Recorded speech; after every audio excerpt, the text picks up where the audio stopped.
Siguiente panel del Circuito 1, Ciudades y Ríos en Movimiento, Desafíos y Oportunidades. Un tema que hemos llamado Renaturalización de los ríos urbanos, soluciones basadas en la naturaleza. Aquí, los panelistas presentarán estrategias para recuperar la funcionalidad ecológica de los ríos mediante soluciones basadas en la naturaleza, su integración con el espacio público y la movilidad sostenible.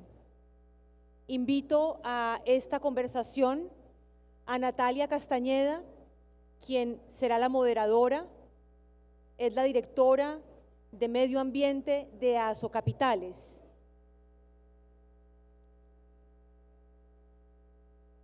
Bienvenida, Natalia.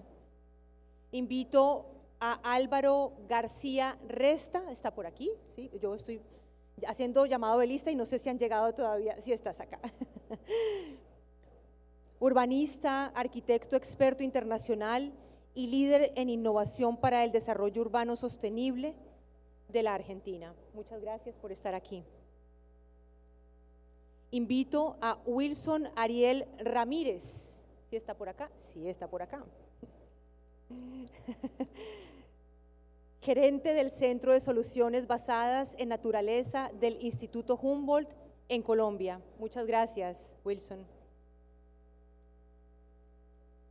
Invito a Xavi Tiana Casablancas.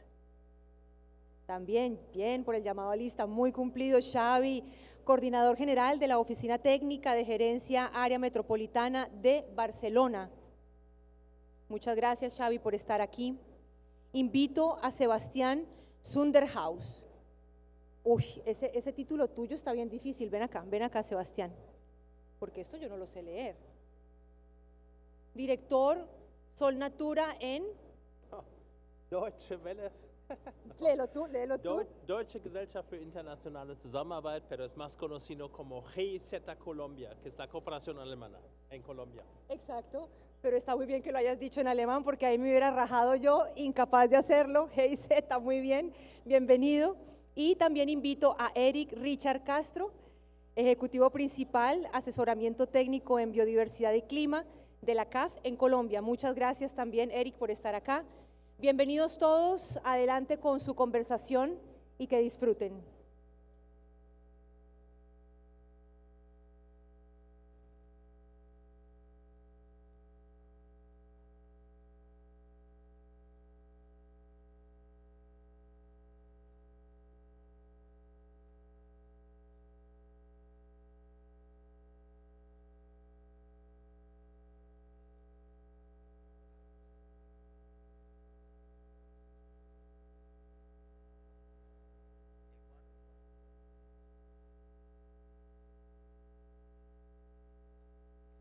Bueno, muy buenas tardes a todos.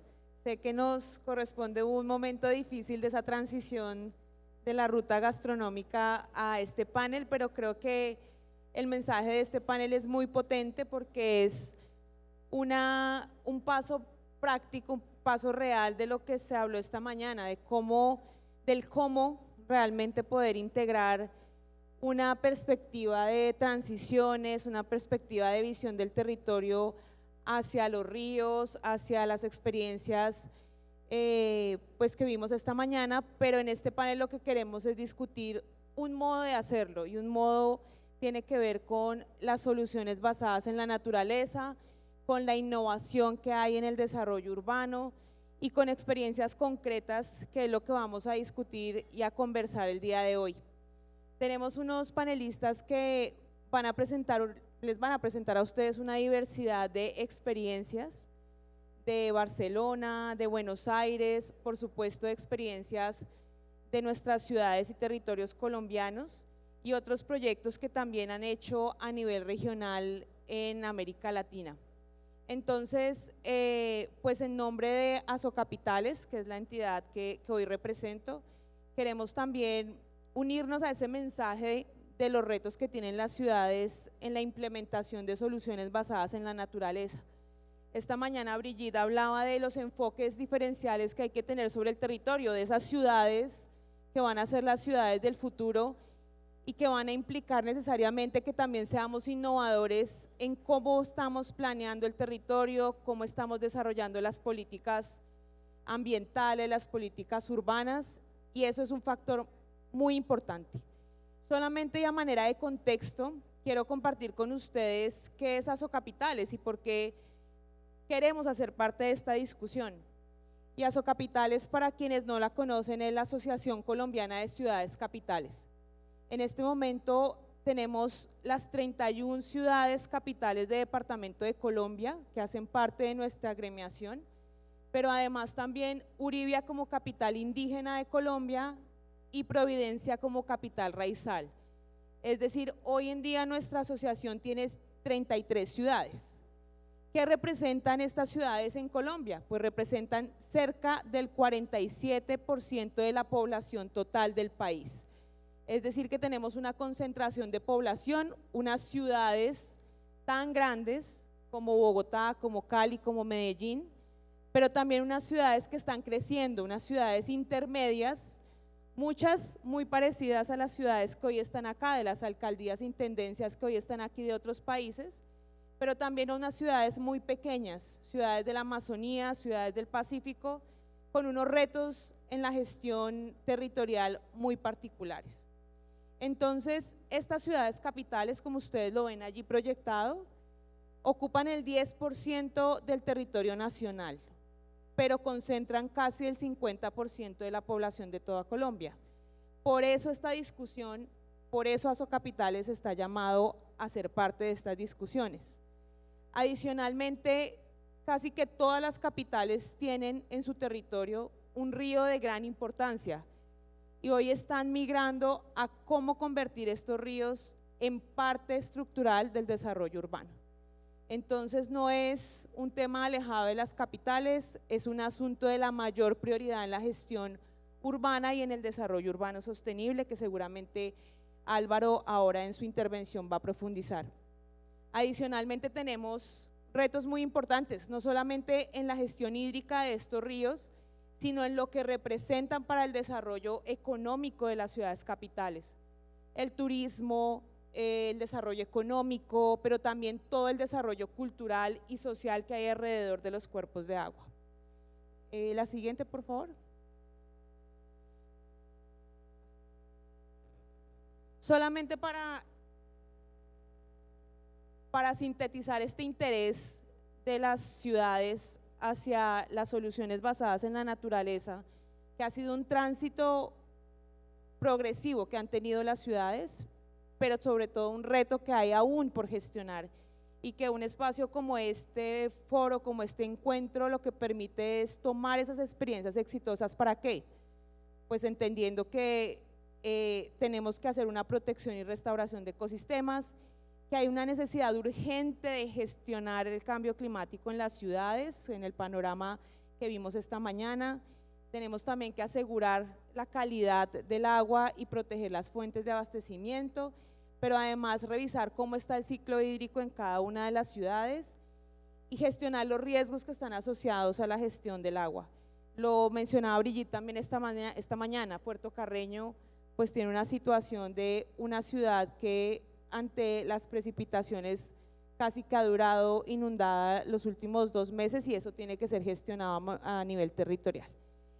Con esta introducción quisiera darle la palabra a Álvaro y empezar con él para que nos cuente su experiencia desde el desarrollo urbano sostenible, todas las intervenciones que has podido liderar, que también compartas con el público esos retos y desafíos que tiene la gestión de los ríos y todo lo que implica poder llegar a esos logros y esos proyectos, intervenciones puntuales en tu ciudad. Entonces yo te doy la palabra y adelante, bienvenido, gracias por estar acá.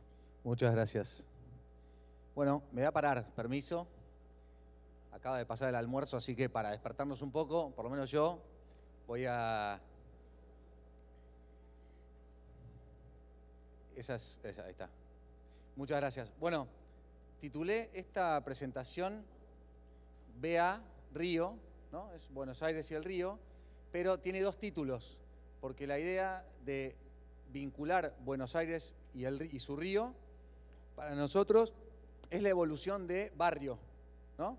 Sacarle el punto, agregarle una R, y el barrio es un poco esto que nuclea a las personas, porque finalmente el vínculo entre la ciudad y el río se trata de si las personas pueden acceder a disfrutarlo, a hacerlo productivo, a poder tomar todas las externalidades positivas que un río tiene para una ciudad. Entonces, tomando las palabras del alcalde, del jefe de gobierno, Jorge Macri, al principio del Congreso, la vocación, la política pública que tuvo la ciudad de Buenos Aires fue recuperar esa relación entre las personas y el río, casi corriendo la mirada sobre el objeto, es decir, no necesariamente la ciudad y el río, ¿no? Sino las personas como nexo de vínculo entre la ciudad y el río, porque finalmente son las personas las que le dan sentido a la ciudad. Yo no estoy tan de acuerdo con la frase de que la ciudad es un organismo vivo. Creo que la ciudad es inerte, es de piedra, y lo que le da vida son las personas. Por eso el proyecto se llama Vea Costa, esta idea de poder recuperar los espacios costeros para el disfrute de la gente, tienen como principal objetivo una mirada antropológica. Para eso traje una sola diapositiva que trata de poner conceptualmente de qué hablamos cuando hablamos de la mirada antropológica, que es, yo le llamo las 10 P, ¿no? Que es básicamente la perspectiva desde la cual uno construye la mirada sobre ese proyecto o plan que tiene un proceso, metodología para llevar adelante, sobre todo una transformación que implica tiempo, plazo, que no se logra con un solo proyecto, y que esos proyectos son parte de programas, de planes y en algunos casos de políticas públicas, y digo en algunos casos porque no siempre pasa eso, y que además tiene que ser en conjunto con el sector privado, el sector público y el sector privado. Y para nosotros eso motivó un propósito.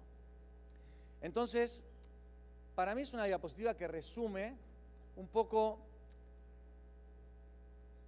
las distintas variables o desafíos que tiene hablar de recomponer esa relación entre la gente y su río. Un río que en el caso de la ciudad de Buenos Aires tuvo diferentes funciones respecto de la ciudad. Recibió a los inmigrantes europeos, fue muy productivo, tenemos un puerto, nos llamamos porteños, ¿no? Un poco como parte del ADN de una ciudad con puerto. O sea que el río muchas veces tuvo una connotación productiva, porque las ciudades en su origen son territorios productivos, que por supuesto luego establecemos reglas de convivencia porque somos cada vez más los que vivimos en ellas y la tendencia aún sigue creciendo. Entonces, ¿cómo pasar de un río productivo, ¿no?, a un río contemplativo, disfrutable para la gente? Como que esa escala no necesariamente es amigable a las personas. No sé si alguna vez a ustedes les pasó que en los tramos, obviamente la ciudad no tiene el mismo vínculo con el río en todos los segmentos en los que se vincula, pero en los tramos donde es más productivo, es más hostil para las personas, ¿no? Es como que es una cuestión como de escala. Si tiene la escala del barco, no tiene la escala de un niño o una niña. ¿Y cómo hacer esa transformación? Entonces, un primer aspecto que me parece relevante es hablar de la ciudad. El agua como infraestructura urbana, ¿no? Y en esa línea, en Buenos Aires, Le Corbusier, que estuvo en Buenos Aires, hizo especial hincapié respecto de la relación con el río, y lo veía así, ¿no?, como una línea muy sintética de la llanura y el río, y cómo es ese nexo, ese vínculo. La llanura solo se altera al momento de reconocer esa infraestructura que le dio sentido a la ciudad. Buenos Aires, como dije antes, tiene 16 kilómetros de costa sobre el río de la Plata. Sobre la zona sur de la ciudad también tenemos un vínculo con el río, con el riachuelo, que es, lo nombró Jorge en su presentación, que evidentemente es un río distinto, es un hilo de agua que nos divide con la provincia de Buenos Aires, que es distinto a la escala que tiene el río de la Plata. Para mí creo que entra en juego una palabra que para mí cabe bien estas cosas, que es el carácter. El carácter de un río es distinto al carácter del otro río. Entonces, poder disociar esos dos caracteres, yo me voy a focalizar más en el río de la Plata, que estuvimos con Hugo, con el alcalde, corriendo cuando estuvo en Buenos Aires, para poder mostrarle, entender los distintos segmentos y desafíos que tiene. Y el otro aspecto, que no se trata de la ciudad, es el de las personas, el agua como recurso natural y social. Y ahí hay algo que yo creo que es parte de la mirada antropológica, que es, ¿qué es lo que las personas esperan del río? O vamos a decirlo de otra manera, ¿qué es lo que las personas esperan de su relación con el agua? Que a veces es el río. Nosotros tenemos una metodología y un departamento dentro de la ciudad que se llama antropología urbana, que tiene que ver con comprender el comportamiento humano para poder corresponder esas demandas de manera asertiva con los proyectos, que en definitiva son los catalizadores de esa relación. Finalmente es el lugar donde sucede o no sucede ese disfrute o relación con el río y entre personas. Esta era la relación entre las personas y el río antiguamente en la ciudad de Buenos Aires. Las personas se bañaban directamente, era un río bañable y que las personas disfrutaban de esa costa, que por supuesto tenemos una costa sedimentosa, a diferencia de Uruguay, que es nuestro vecino frentista, que la corriente pasa por Uruguay y la mantiene limpia y sedimenta en Buenos Aires, con lo cual nuestra costa va creciendo y va tomando diferentes formas. Esa relación con el agua, no con el río, fue evolucionando. El cambio climático, altas temperaturas, el río se alejó de la ciudad en términos de uso y la gente igualmente sigue deseando relacionarse con el agua, sigue necesitando relacionarse con el agua, porque como decía la diapositiva anterior, como recurso natural, ¿no? Como vínculo independientemente del río. La pregunta es si el río puede generar esos espacios que hagan que la gente canalice su vínculo ahí. La gente resuelve su relación con el agua, ¿no? Y a veces de manera más rápida y sin tanto congreso, ¿no? Simplemente van, arman su pileta en el espacio público y lo disfrutan. Y creo que son señales que nos dan. Tomamos algunos casos, la idea de disociar la calidad del agua con la idea del disfrute, esta idea de poder disfrutar del río, no necesariamente siendo el agua del río, en el caso de que el agua tenga cierto nivel de contaminación, poder disociar el disfrute del borde costero, de que sea realmente en el agua del río, y esta idea que ahora hace poquito proliferó mucho a partir de lo que hizo París con el Sena, que fue esta idea de las piletas dentro del río Sena, y que no sé si ustedes los vieron en sus redes, mi algoritmo es muy urbano, con lo cual solo aparecen esas cosas, y fútbol, pero como dijo Ramiro al inicio, no vamos a hablar de eso acá, no hace falta. Mucha gente compartía, ¿no? Como qué bueno esto de poder resignificar la relación de las personas con el río. Un río que originalmente era de desechos y que luego se resignificó. Todas las ciudades estamos transitando el cambio entre dos revoluciones, la industrial y la tecnológica. Y es una revolución productiva, son dos revoluciones productivas. La revolución industrial hizo que el río sea necesario para poder tirar cosas de lo que producíamos. Y la tecnología nos permitió ser productivos sin tener que ocupar tanto espacio ni tener tanto desecho, ¿no? Con nuestro celular o con nuestras computadoras. Por ende, recuperamos la oportunidad de resignificar esa infraestructura que antes la usábamos de lugar de desecho para darnos vuelta y recuperarla como un activo público. Y yo por eso, todo el principio de la mañana, escuchaba que muchas ciudades decían, mi ciudad le da la espalda al río, mi ciudad le da la espalda al río. Y digo, qué loco, debe haber un común denominador no geográfico, porque eran diferentes ciudades de diferentes lugares del mundo, con un mismo diagnóstico. Y creo que es interesante poner la cuestión productiva sobre la mesa. Claro, estamos tenemos la posibilidad de recuperar el río para otra cosa, que es para el disfrute de la gente. Y probablemente también con la productividad, porque podemos ir a la vera del río a trabajar, porque nos lo permite la tecnología. Y entonces, en la medida que las ciudades entreguen esa oferta a la gente, probablemente la gente pueda recuperar tiempo en el río. Estoy hablando así de rápido porque pasamos de 20 minutos a 15 y me quedan 2:50. Entonces, solamente para enumerar algunos de los proyectos que pretenden catalizar la relación de las personas con el río y algunas otras, como dije antes, benchmarks donde otras ciudades fueron recuperando esa relación. Generamos espacios que conectan a las personas con el agua, como dije antes, en una costa muy diversa, de esto voy a hablar mañana, Puerto Madero, ¿sí? Un viejo puerto. Luego el puerto real de la ciudad de Buenos Aires, el puerto activo actualmente. Y luego una serie de infraestructuras, producto de esa revolución industrial, un aeropuerto en la vera del río, ¿sí? Que es este que ven acá, Aeroparque, hay un vuelo directo de Avianca, o sea que vine desde ahí. Y el resto, lugares, segmentos posibles de ser recuperados. Hubo muchísimas veces planes que obviamente, ¿no? El movimiento moderno nos dejó una idea de urbanismo como de, así, como que la ciudad es una pieza que uno puede sacar cosas y poner cosas, ¿no? Por ahí distinto a la escala humana que estamos transitando ahora. Y entonces muchas veces hubo proyectos como, bueno, hay que mover el aeropuerto para recuperar la costa. Y nosotros decimos, hay que hacer un montón de cosas más mientras tanto, se pueden hacer un montón de cosas más. Y así es que dividimos esos segmentos en proyectos específicos que vayan de a poco recuperando, generando espacios para recuperar la relación con el agua. Y lograr estas situaciones, ¿no?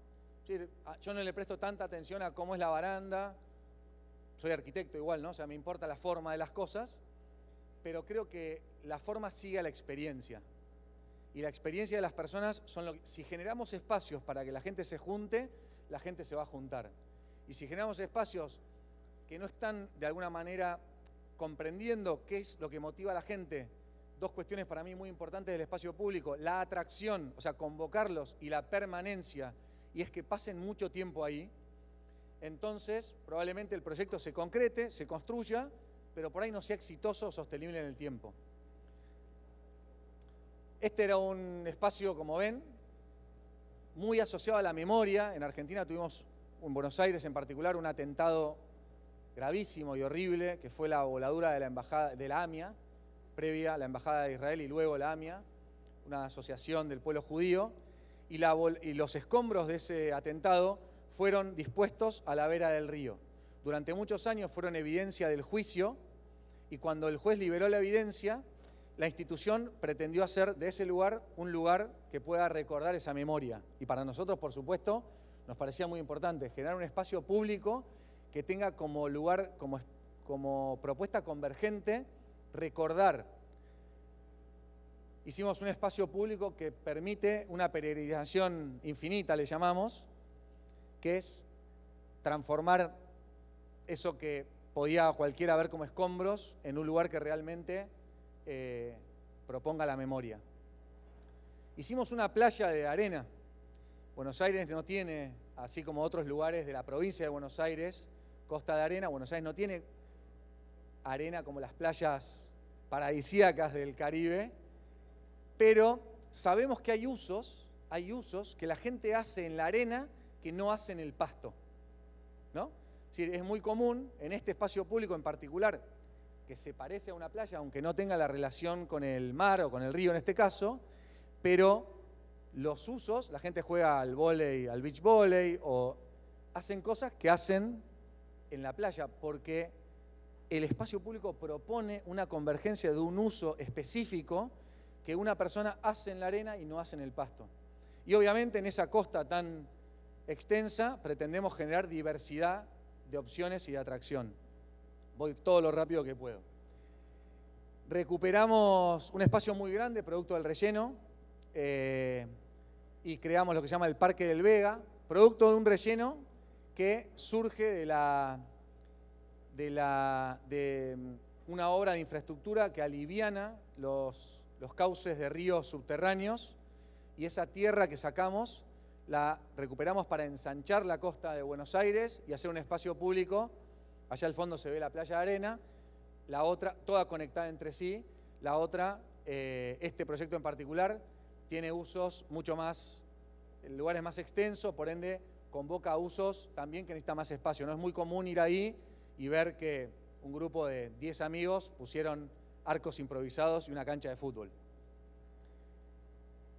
Frente justamente al aeropuerto, un espacio que también producto del relleno de obras de la ciudad, dispusimos que el escombro de obras privadas pueda ir a ajustar geométricamente la costa del río, y transformamos ese lugar en esto.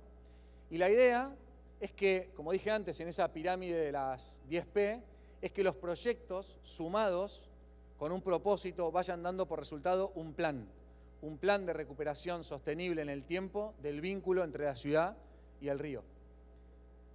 Y para terminar, para hacer todo lo justo que pude con el tiempo, en algunos casos solamente, esta es la reserva ecológica ahí en Puerto Madero, que tiene solamente 2 entradas, una entrada norte, allá en el borde, y una entrada sur, en el medio tiene una laguna que lo divide, y tratamos de conectar justamente a las personas con la reserva ecológica y generar con estas pasarelas de madera la idea de que para la gente sea una opción entrar a un lugar que antes tendría que haber hecho 2 kilómetros para poder entrar y sí o sí un recorrido de 5 para poder salir.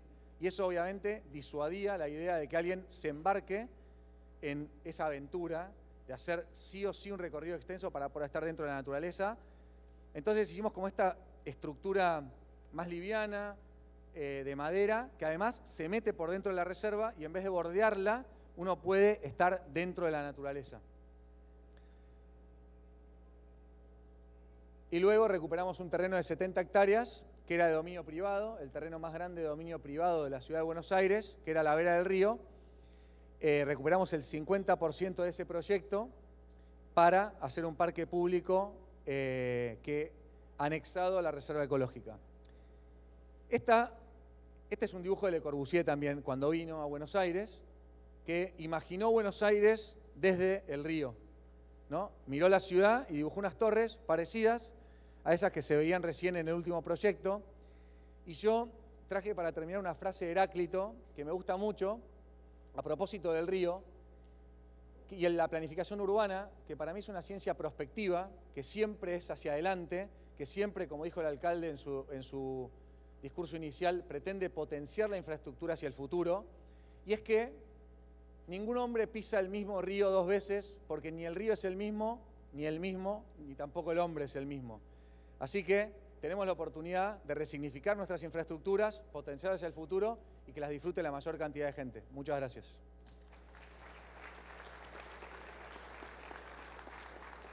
Muchísimas gracias. Clave ese vínculo, clave la conexión y algo con lo que empezaste la presentación y son las personas las que le dan vida al río. Yo creo que ese es un tema que queda muy claro en tu presentación y creo que es muy clave el término de vínculo y conexión.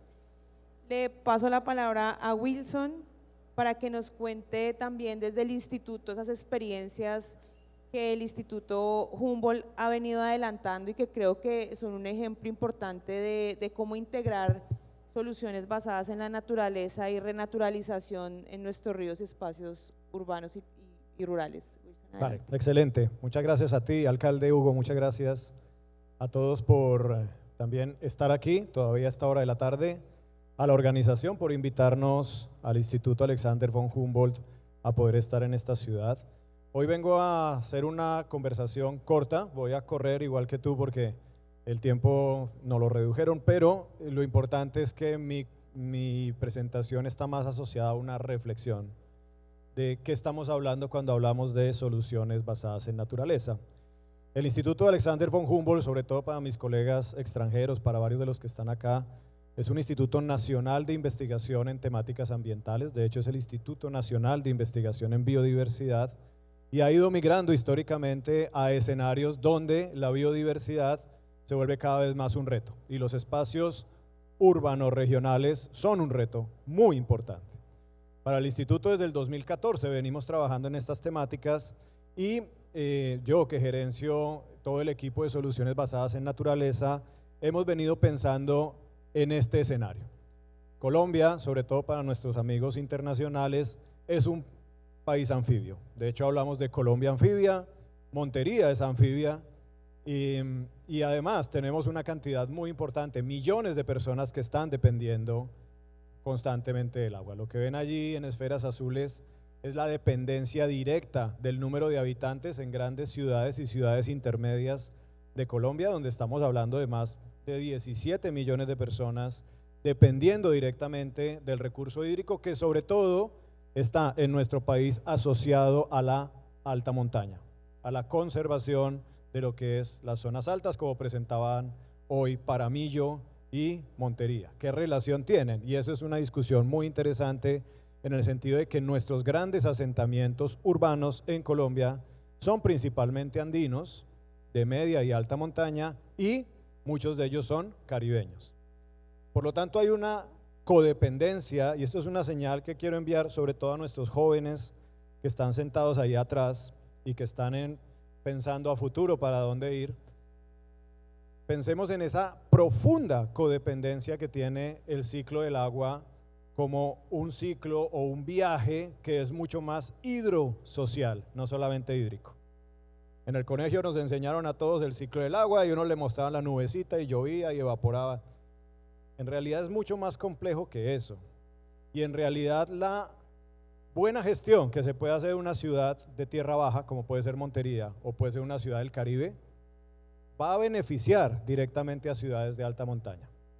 De hecho, buena parte de lo que está ocurriendo, y lo mencionó Brigitte en su conferencia, está directamente relacionado a diferentes formas del recurso hídrico y cómo el cuidado de ese recurso hídrico tiene un cobeneficio muy importante, que no es solo de arriba hacia abajo, sino también de abajo hacia arriba. Y eso significa que la preservación y la conservación del recurso hídrico a grandes escalas tendría que ser uno de los retos. Por lo tanto, una primera idea fuerza que quiero dejar aquí es: las ciudades se manejan y se gestionan no como la ciudad per se, sino como la ciudad-región. La ciudad y su codependencia de los servicios de los que ella depende y a los que ella también, digamos, incide. Significa entonces también que una lista de soluciones basadas en naturaleza, entendiendo que esas soluciones es aprovechemos o utilicemos la naturaleza ya no como víctima, sino la naturaleza como aliada para solucionar los problemas del día a día. Ese es básicamente el concepto de solución basada en naturaleza, y mucho de ello, como lo mencionaste, está en la restauración. Tendría que tener una reflexión muy profunda de la conexión a la escala urbano-regional que puede llegar a tener una ciudad. Lo hablaba con algún colega hace un momento en el almuerzo, y es: hoy el problema que presentó el alcalde de Cartagena en la mañana en el canal del dique es un problema profundo de degradación y deterioro de la cuenca alta del río. Es decir, el problema está naciendo a 3.000 metros, 2.000 metros de altura, donde la erosión del suelo, la deforestación, la minería en todas sus formas son en realidad parte del problema. Y claro, no lo puedes curar pretendiendo dragar eternamente el canal, que es el que recibe finalmente todos los problemas que vienen de la buena o mala gestión de una cuenca. Por lo tanto, esta imagen es muy diciente en el sentido de que en un paquete de soluciones yo debería pensar también en un paquete, lo mencionaste, de escalas. Una cosa es trabajar a la escala micro, pero otra cosa es pensarse en grandes regiones. Y eso nos implica, especialmente políticamente, a ponernos a hablar entre municipios o a ponernos a hablar entre departamentos, reto que tú tienes y que me imagino no es nada sencillo. Nosotros como instituto acompañamos a muchas ciudades en este tipo de retos. Somos un instituto de investigación, pero nos encanta ponernos los retos de trabajar directamente con oficinas de planeación, con las oficinas de ambiente y un largo etcétera en las ciudades. Y solemos mirar o trabajar en varios niveles o varias escalas que van desde el nivel de preparación de las ciudades muy básico hasta ciudades como Montería, que ya tienen una información y una cantidad de experiencia muy, muy importante. Algunos casos que hemos venido encontrando, y les pongo en azul algunas de las señales que quiero dejar. Uno, entender las codependencias urbano-rurales alrededor del agua es un reto de todas las ciudades. Al final el agua creo que es el mejor factor articulador que nos pone acá, pero no el agua simplemente como infraestructura, es decir, el agua como el beneficio del agua y el uso de la misma, el agua en su integridad. Lo que estoy queriendo decir es que cuando aquí hablamos de infraestructura verde o infraestructura azul, palabra que aún me suena un poco artificial, estamos hablando de ecosistemas complejos. El río per se es un ecosistema, el Sinú, y como ecosistema debe estar sano. One Health o Una Salud que presentó Brigitte ¿qué es lo que reza? Reza que yo estoy sano si el ecosistema está sano. Por lo tanto, la acción a grandes escalas es muy importante. El caso de Bucaramanga, que ven ustedes acá en un ejercicio que hicimos con los colegas de ICLEI Colombia, por ahí debe estar Alejandro, muestra claramente, ahí lo ven en la imagen, con modelación, que hay un problema muy gordo para Bucaramanga, una de las ciudades intermedias de Colombia, y es un riesgo grande de desabastecimiento frente a los escenarios de cambio climático. Las imágenes que ven en azul son los sitios que en sequía y en inundación permanecen con buena cantidad de agua. Las imágenes que ven en amarillo, en color crema, son las zonas donde hoy la ciudad usa el agua, pero que pierden todo el agua en momentos de verano fuerte. ¿Qué señal le da esto a un alcalde, a un secretario de planeación o mejor aún a un secretario de ambiente?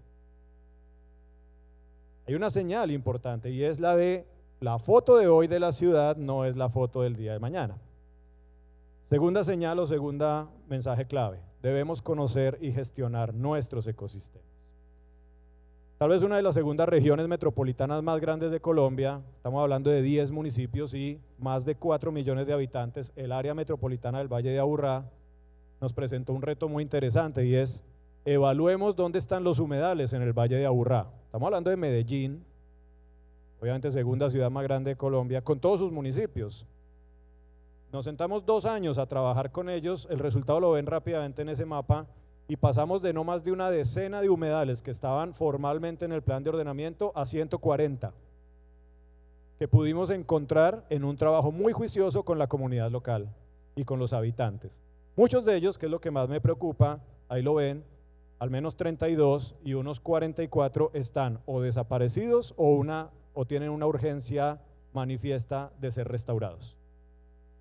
Esa urgencia manifiesta de ser restaurados es porque adolecen de servicios estratégicos de la naturaleza que en este caso pueden afectar negativamente a la ciudad. Tercer mensaje, poder valorar las contribuciones de la naturaleza. Alcalde, ahí está la ciudad, hicimos un ejercicio hace un par de años, de pronto usted recuerda. Esta es la modelación de la isla de calor, lo que ven en el mapa de color verde allá en el extremo, de la isla de calor para Montería. Fíjense el río que cruza por el medio de la ciudad. Logramos identificar mediante ejercicios de modelación y medición diferencias hasta de 7 grados centígrados en zonas desnudas de verde urbano versus las zonas que han ya sido, digamos, sometidas o gestionadas a procesos de arborización o que han mantenido dicha arborización. Esta señal no es una señal menor, porque en un futuro, bajo un escenario muy fuerte de cambio climático, 7 grados pueden ser una diferencia impresionante en términos de esa isla de calor. Fíjense en el centro de la ciudad, donde por supuesto se requiere una señal urgente de acción. Básicamente necesitamos crear refrigeradores dentro de la urbe. Y esos refrigeradores, este trabajo que hemos hecho con ICLEI, son una señal que tenemos que dar en Colombia y a nivel latinoamericano, y es reaccionemos rápidamente, pongamos ya no el retrovisor ni la foto del hoy, pongamos el panorámico y miremos hacia adelante. Algo de lo que mencionabas de mirar siempre a futuro las ciudades. Y otra señal muy importante es que las soluciones basadas en naturaleza deben ser co-creadas. Para el caso de Bogotá hemos hecho un ejercicio muy bonito en donde es impresionante la profunda relación de las comunidades con sus humedales. Y estamos hablando de la capital, aquí en este caso son recursos de la Unión Europea en donde estamos haciendo un ejercicio muy importante de restauración de humedales deteriorados, muchos de ellos en plena discusión, como son los del norte de la capital, y que la comunidad tiene todo el conocimiento para poderlos implementar. De hecho, a mí me gusta hablar un poco ya no de solución basada en naturaleza, sino de solución basada en conocimiento. Para el caso, al menos latinoamericano, hay un profundo arraigo del conocimiento tradicional en proponer las soluciones. Mucho está en el acervo cultural que tenemos hoy en día en nuestros países. Y, por supuesto, lo que decía, la foto del hoy es preocupante. Yo pude liderar, ya con esto voy a terminar, pude liderar un ejercicio muy grande a nivel Colombia de la evaluación de biodiversidad para el país, y uno de los temas que más de 120 expertos recomiendan para Colombia es incrementar los ejercicios de modelación para entender el futuro en los espacios urbanos para Colombia. Yo no sé los colegas de los otros países, pero al menos en Colombia fue casi imposible encontrar modelos robustos que permitan entender cómo vamos a estar en el 2030, cómo vamos a estar en 2050. También lo dejo acá, ¿lo han pensado? Sobre todo los chicos ahí atrás, ¿han pensado cómo va a ser una Montería o un Medellín en 2050? O sea, ¿qué ejercicio de modelación serio tenemos para saber cómo priorizamos nuestras actividades? Y finalmente, les dejo un par de preguntas en el aire para poder de pronto discutir. Uno, las soluciones basadas en naturaleza deberían estar basadas realmente en el problema. Hoy hay una intención muy grande detrás del concepto, que es bastante apetitoso, digámoslo así, de decir estoy solucionando cosas que no hay que solucionar. Basar en el problema es basarse en el dolor. ¿Dónde está? Hoy lo presentaba esta mañana el alcalde, los alcaldes lo presentaban, hay un problema, entro a solucionarlo. Cuando hablo de solución basada en naturaleza, es lo mismo, necesito identificar el problema para poderlo solucionar. Esto es co-creación. Dos, deberíamos pensar al menos en evaluar la efectividad. ¿Está funcionando o no están funcionando estas soluciones en el tiempo? Porque hay millones de dólares invertidos en todo tipo de temas. Arborización, dragados, una cantidad de cosas. La necesidad urgente, y es uno de los temas que nos trasnocha hoy en el Instituto Humboldt, es básicamente poder medir la efectividad de lo que hacemos. Y ese círculo que ven ustedes aquí son varios de los temas de la evaluación de efectividad que tendría que priorizarse, y es preguntarnos 1 año, 2 años o 3 años después, ¿funcionó lo que hicimos? ¿Funcionó económicamente, socialmente y ecosistémicamente? Es parte de la pregunta. Con esto termino, me pasé un poquitín, pero corrí, lo hice muy rápido. En este código QR, si alguno lo quiere tomar, si no igual se los paso, hay varias de las publicaciones que hemos podido sacar desde el instituto. Yo quiero cerrar con un mensaje y es, agradezco mucho el estar aquí y sobre todo cuenten con el Instituto de Investigación en Biodiversidad para poder establecer colaboraciones de este tipo en todo el país. Muchísimas gracias. Muchas gracias por esas importantes reflexiones. Clave el tema de la escala, creo que es un elemento común también con la presentación de Álvaro, y luego de esas reflexiones creo que es clave que cada uno reflexione y lo tome más con calma, porque hace parte realmente de revisar lo último que mencionaste, y es cuál es el problema para responder realmente con una solución que sea efectiva y que pueda ser medible su efectividad. Le doy la palabra a Xavi, ¿lo dije bien? Xavi, para que también nos comparta su experiencia desde la gestión que ha hecho en Barcelona. Entonces, adelante. Bueno, muchas gracias. Muy buenas tardes. Felicidades por estar despiertos aún, ¿eh? Alcalde, muchas gracias por la invitación. Felicidades a toda la organización por acogernos y darnos este breve tiempo para compartir lo que es la experiencia de Barcelona. Voy de cara al grano, como decimos en mi tierra. Me gustaría empezar por una pequeña definición que alimenta el debate que estamos teniendo esta mañana. Lo recuperé de una publicación de un arquitecto paisajista muy conocido en Barcelona, Enric Batlle, que dice: los espacios fluviales, lo leo para los que no lo ven, tienen grandes posibilidades de recuperación si somos capaces de cambiar los procedimientos habituales de ocupación del territorio. Su intrínseca continuidad y su propio vigor los convierte en elementos que pueden asumir en la ciudad contemporánea el esqueleto estructural que en la ciudad tradicional correspondría básicamente a los espacios urbanos de carácter público como una calle o una plaza. Valor importante de los ríos. En segundo lugar, habla del factor metropolitano que Wilson introducía. Yo voy a introducir este tema desde un punto de vista metropolitano, que es el del área metropolitana de Barcelona. 2013. Nuestras metrópolis hace mucho tiempo que han superado la idea de ciudad compacta y se han dispersado por encima de territorios muy diversos, donde han borrado y maltratado los elementos geográficos, como podría ser el caso del río Llobregat. Quédense con este nombre, que es el que voy a explicarles ahora mismo. Área metropolitana de Barcelona, el único gobierno metropolitano con ley propia que existe en España y uno de los únicos casos en Europa. Un gobierno metropolitano que trabaja para 36 municipios, para 36 alcaldías alrededor de Barcelona. Estamos hablando de un territorio de unos 4 millones de habitantes. En este territorio tenemos dos grandes ríos. El río Llobregat, que nace 170 kilómetros más allá de la desembocadura del mar, y el río Besós. Pero el territorio metropolitano cubre básicamente 30 kilómetros de este río, es decir, un río que nace muy alejado y que tiene una gran presión en la zona metropolitana. Voy a presentarles este río. Esta mañana Claire hablaba de los ríos mediterráneos, de su alta volatilidad. Ustedes a lo mejor no se acordarán, pero este año en octubre en Valencia murieron 228 personas por unas lluvias en las que en una hora cayeron 180 litros por metro cuadrado en zonas concretas. 4 días después, en la zona de Barcelona, caían entre 130 y 150 litros por metro cuadrado. No tuvimos ningún fallecido, pero sí que les explico la alta volatilidad de este río. Esta, situada en los años 70, esta es una foto actual, esta es una mala experiencia de lo que no tendría que pasar.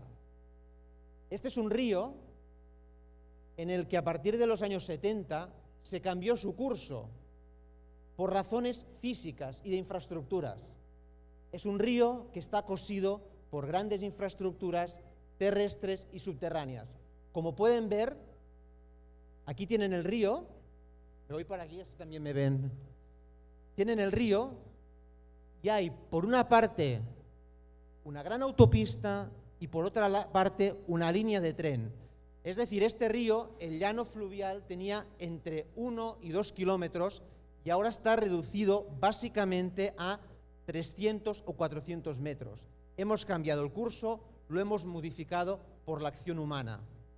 Infraestructuras, en la desembocadura tenemos el aeropuerto, tenemos el puerto, pero también las infraestructuras subterráneas. No es un río con mucho cauce, pero como les estaba diciendo, es un río que tiene cambios muy drásticos y muy diversos. ¿Qué estamos haciendo desde el Gobierno Metropolitano de Barcelona?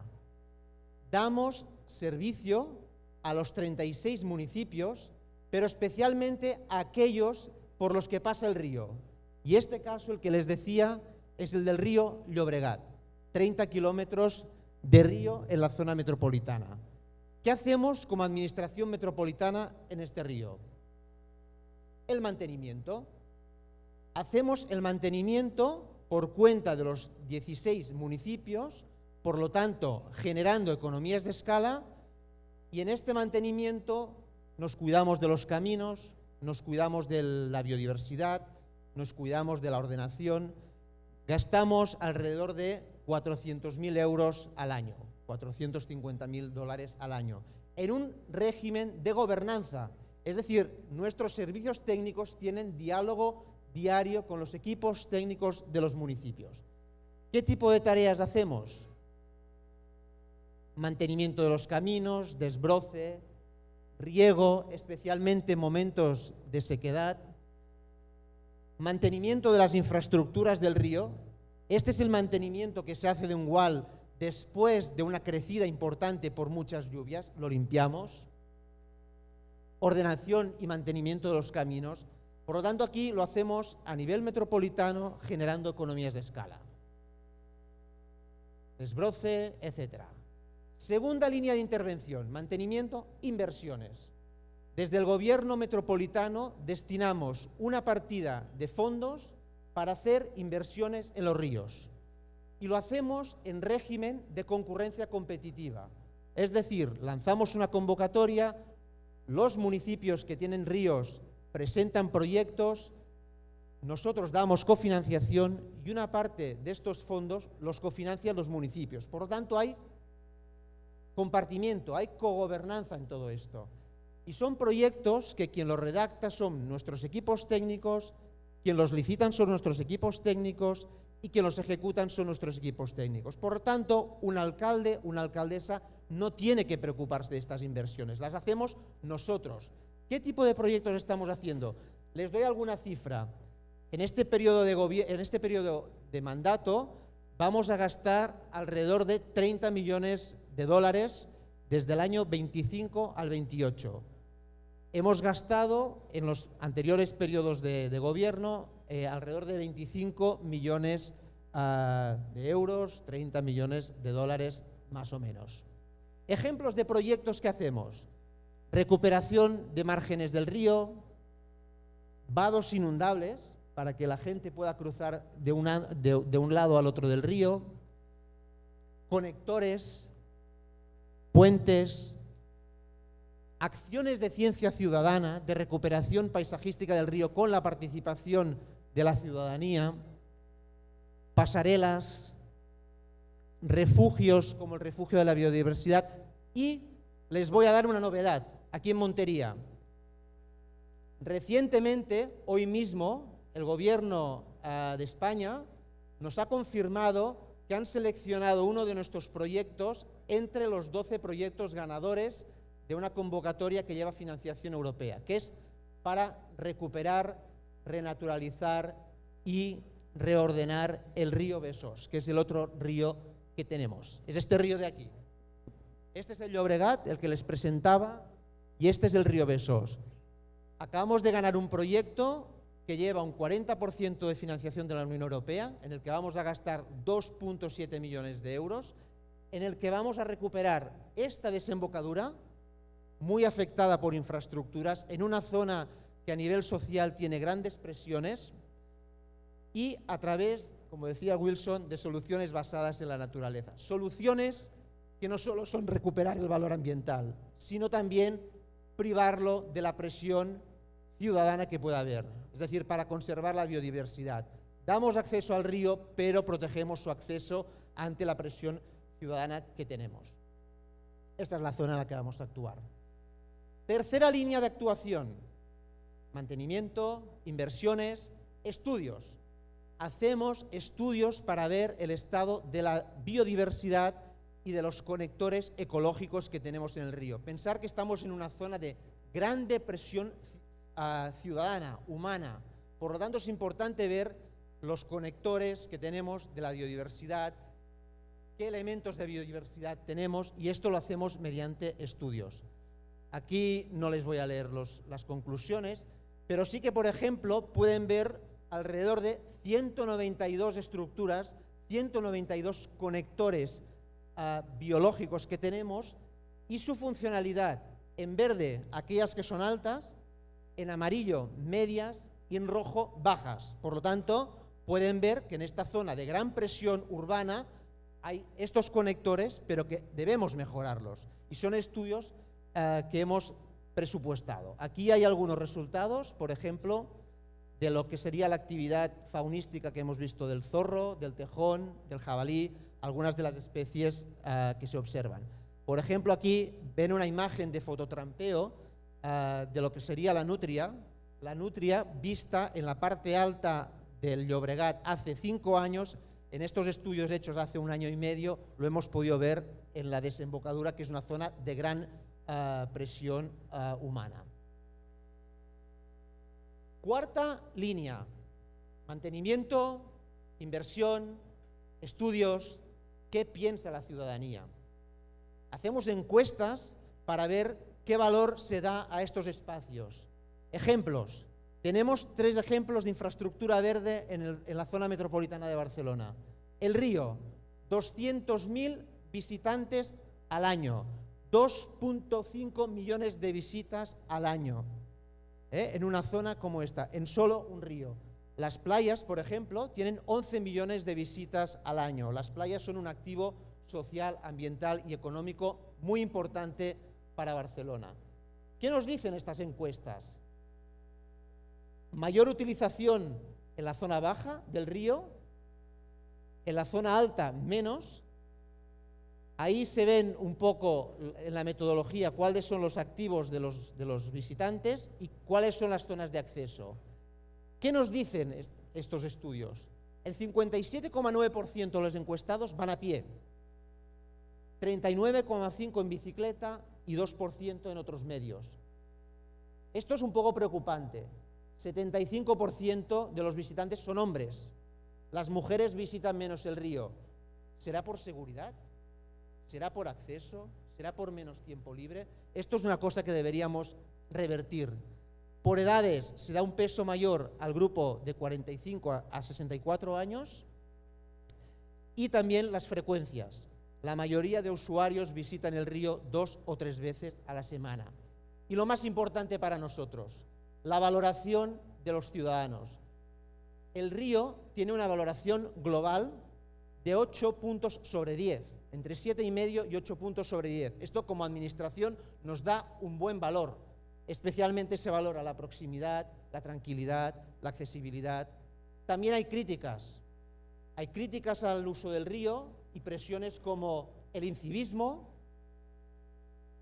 las mascotas y las bicicletas. Esto causa tensiones entre los usuarios y las personas que visitan el río con regularidad. Acabo. Quédense con 4 puntos desde nuestra experiencia. Para la buena gestión del río, yo creo que esto es aplicable a muchos lugares de Europa y del mundo, y especialmente en América Latina. En primer lugar, gobernanza. Plena colaboración entre las diferentes administraciones. Nosotros estamos actuando en muchos ámbitos donde no tenemos competencia, por lo tanto necesitamos diálogo. Segundo, plata, dinero para invertir en los ríos. Tercero, capacitación técnica. Y en la capacitación técnica es muy importante eventos como estos en los que podemos intercambiar experiencias. Y cuarto, y acabo, participación ciudadana, ciencia ciudadana y hacer este trabajo conjunto con nuestros ciudadanos y ciudadanas. Muchas gracias.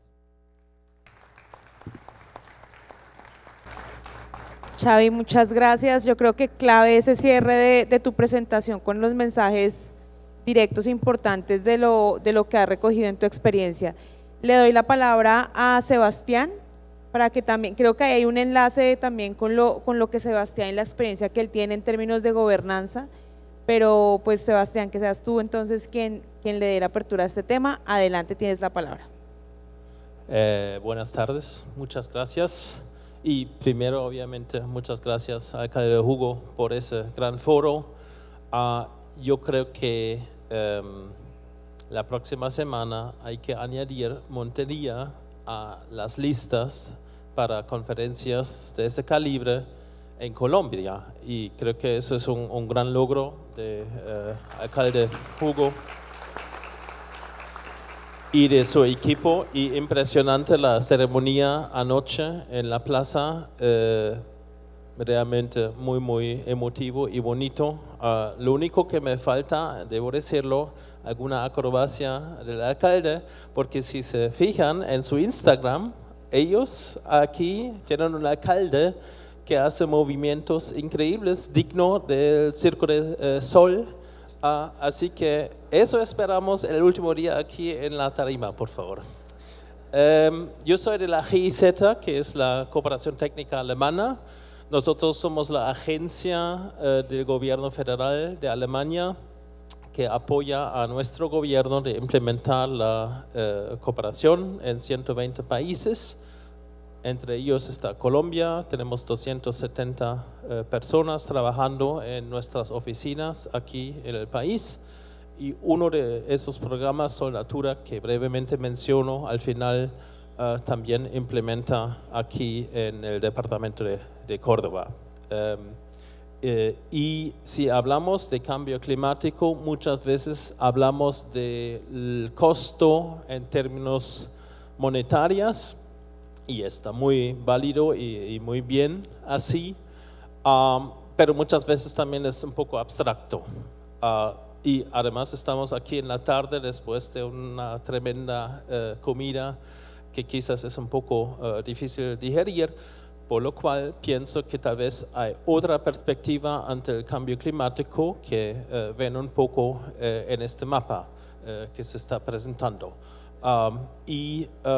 La idea detrás de esto es lo siguiente: si uno estudia la historia de los asentamientos humanos, uno se da cuenta que los seres humanos en general en el mundo y en la historia se asientan en sitios que tengan en un promedio 13 grados Celsius.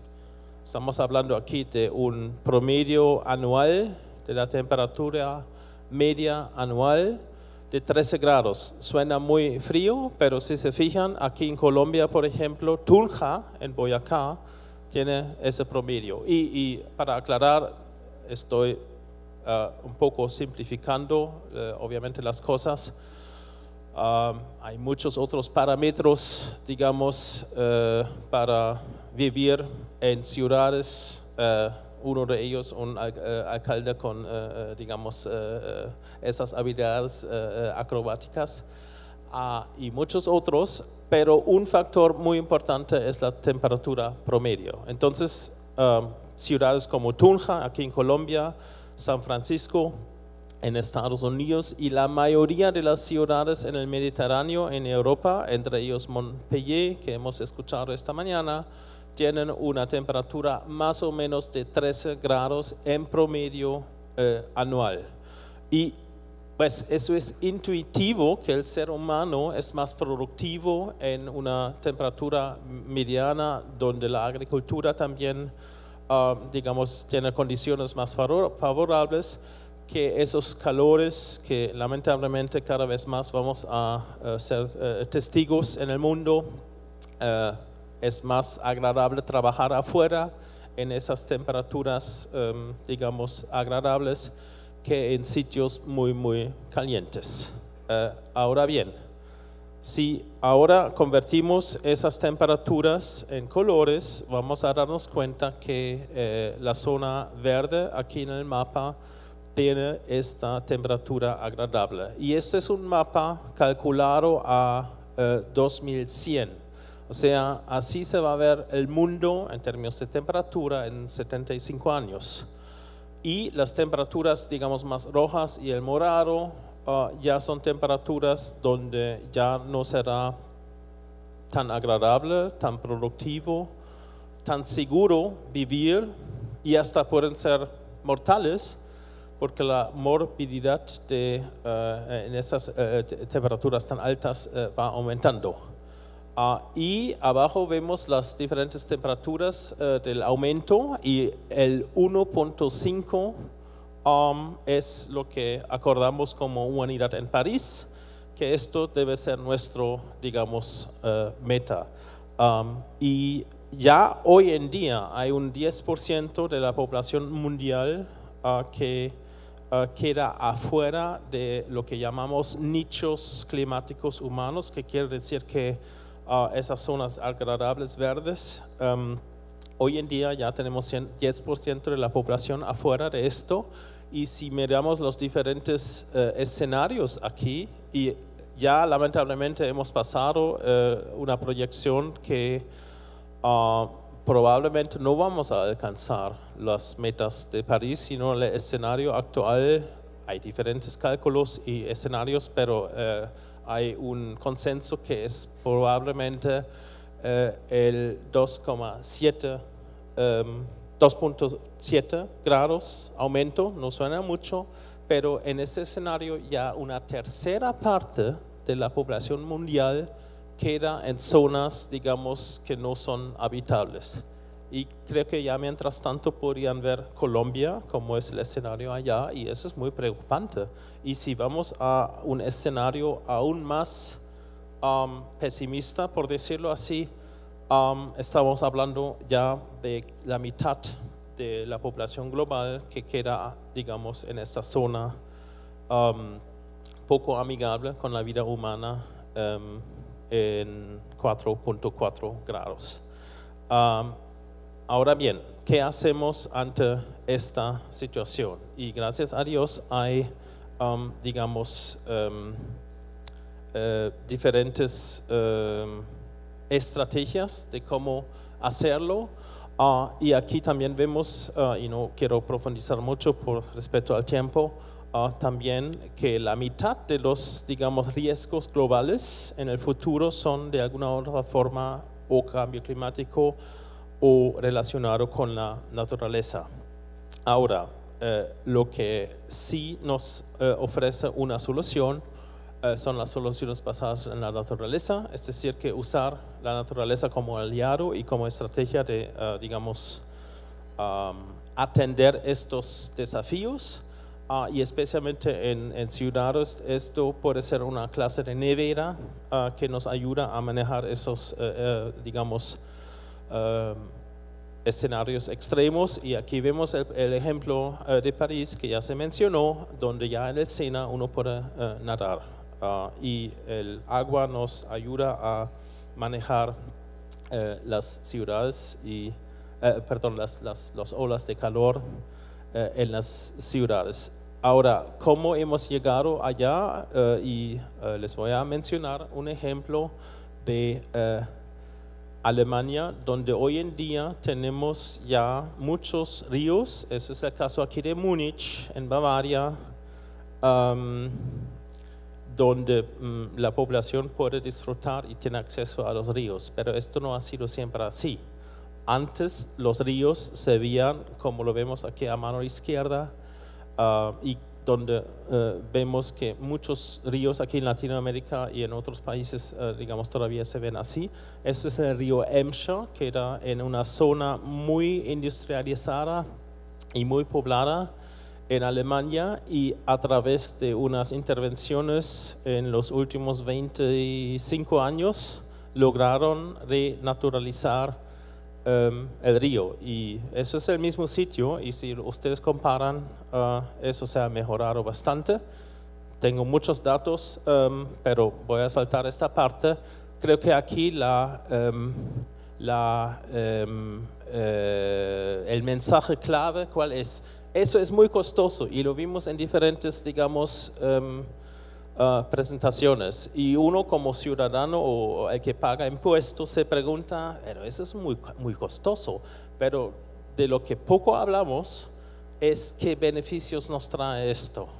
Y creo que deberíamos hablar más de estos beneficios, porque es como una inversión, y también hay muchos, digamos, beneficios que se pueden no necesariamente medir en términos monetarios. Y creo que deberíamos ahí mostrar más, digamos, los beneficios. Y lo más caro ante la crisis climática es no hacer nada. Eso es mucho más costoso de todo lo que invertimos en este contexto. Ese es el río Emscher en Alemania, y eso es una zona muy industrializada. Y esta sola zona en Alemania tiene un BIP, o sea, una potencia económica más grande que Colombia en total. Y es muy densamente poblado. Así que nadie me puede decir que si esto fue posible en esta zona en Alemania y muy costosamente, no hay ninguna excusa de no hacerlo en cualquier río del mundo. Y esta experiencia lo hemos contado para inspirar un poco el río Bogotá. Eso fue hace 10 años. Ahí viene una persona más joven y más flaca, pero menos sabio en la foto. Y esto apoyamos en Colombia aquí la renaturalización del río Bogotá, que es una gran tarea. Muy brevemente para cerrar, Sol Natura es un programa que estamos implementando aquí en Bogotá, en Córdoba, y en Huila y en Santander.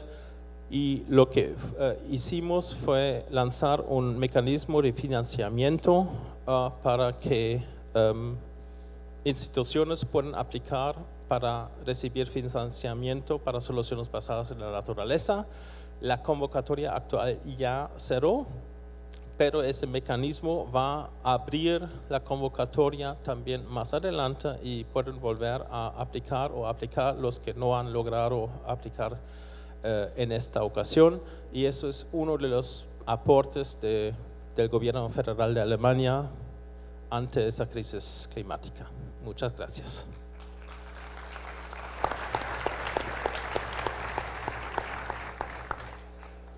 Gracias, Sebastián. Mensajes claves que coinciden con un mensaje de esta mañana, y es que tenemos que pensar también la lógica de la adaptación a esas nuevas lógicas y a ese mapa que presentaba Sebastián, que es un poco aterrador, pero que es lo que tenemos y a lo que se va a enfrentar también pues el planeta. Queremos cerrar ya el panel con Eric Castro de la CAF. Eric, tienes la palabra, adelante.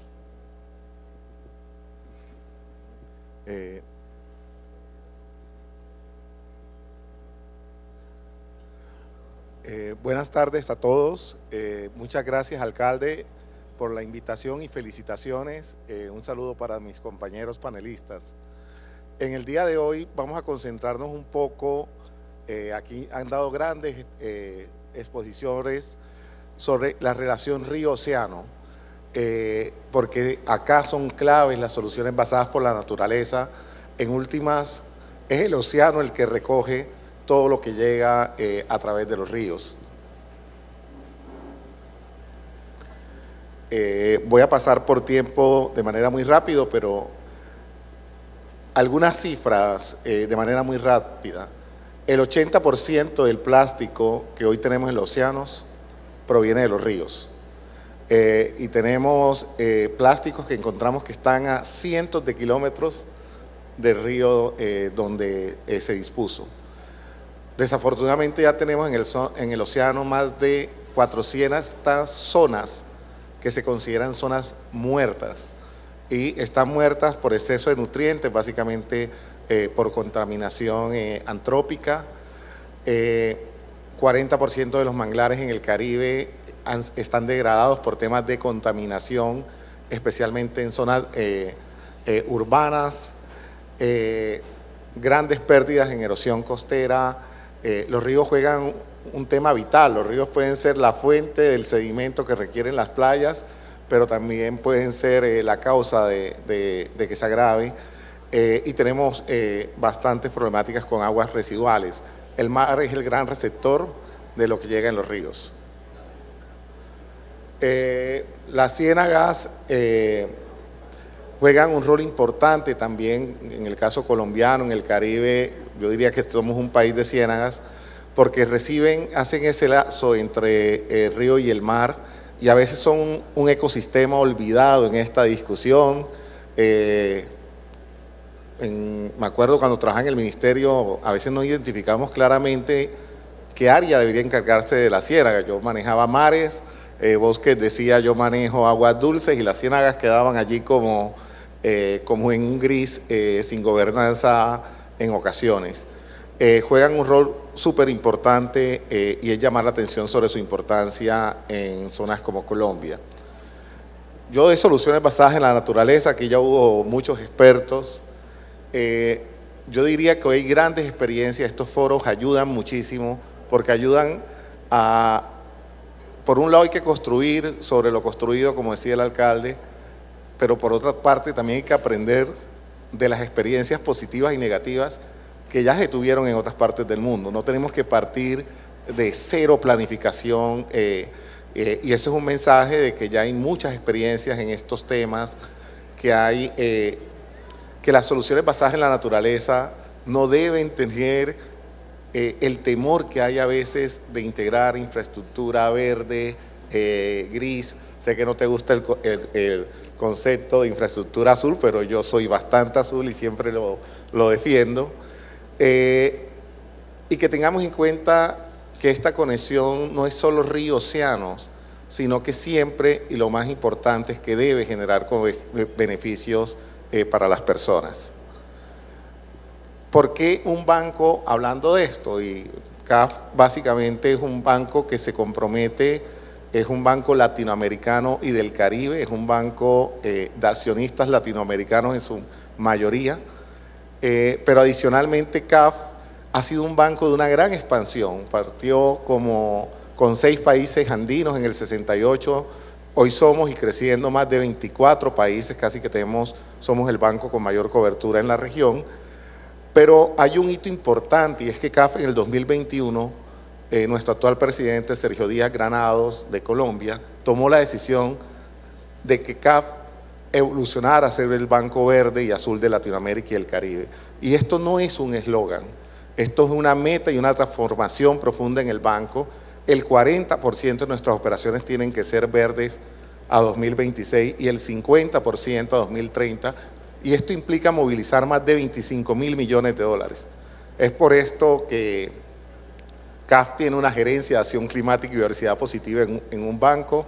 Es por esto que una persona como yo, que soy biólogo marino, que jamás pensó trabajar en un banco y trabaja en un banco. Y voy a hablar de manera muy rápida de algunas experiencias de CAF. Y estamos muy orgullosos de haber sido parte de esta experiencia en El Salvador, en el río Lempa, que es el principal río de Salvador. Aquí se logró, bajo el liderato de la firma JP Morgan, el año pasado, uno de los canjes de deuda más importantes que ha habido a nivel de Latinoamérica. 1.000 millones de dólares en canje de deudas a través de bonos. Pero además con un ahorro de más de 200 millones de dólares en esa deuda,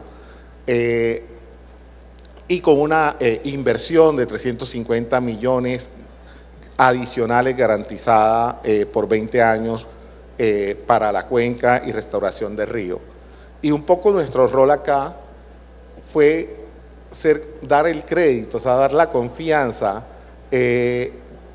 dar esa garantía para que esto pudiera un poco darse con una carta crédito de 200 millones de dólares.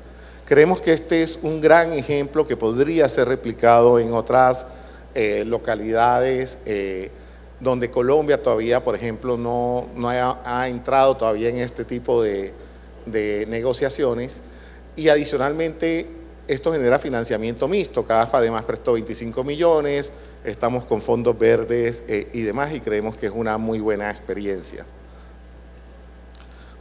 Aquí miramos ahorita una experiencia de un país, pero también reconozcamos que los ríos no reconocen las fronteras de países, los ríos no reconocen las fronteras al interior de los países, y este es un proyecto también bastante ambicioso que recoge todo el tema de la cuenca del Río Plata, que involucra a Argentina, Brasil, Paraguay, Uruguay y Bolivia.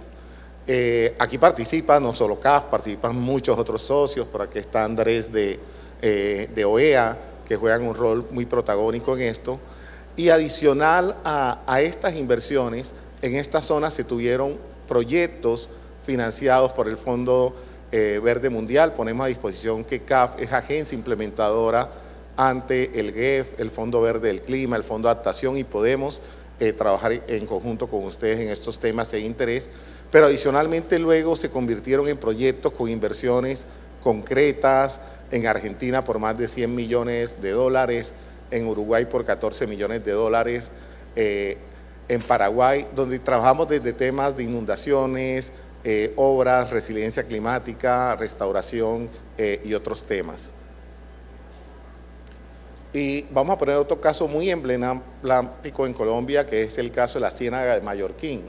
Y yo debo reconocer que a pesar de haber trabajado en el Caribe colombiano por mucho tiempo, no sabía que era la Ciénaga de Mallorquín.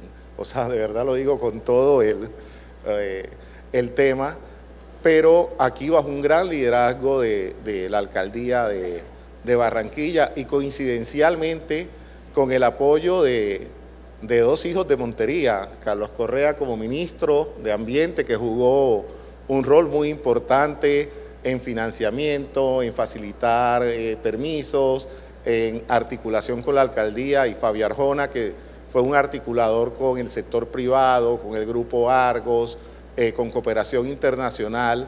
Se logra crear un ecosistema que permite que hoy Mallorquín sea uno de los puntos más reconocidos de la ciudad de Barranquilla, cuando antes ni siquiera los biólogos, me debe dar un poco de vergüenza, que estudié ahí al lado en Cartagena y en Santa Marta, no sabía que existía Mallorquín.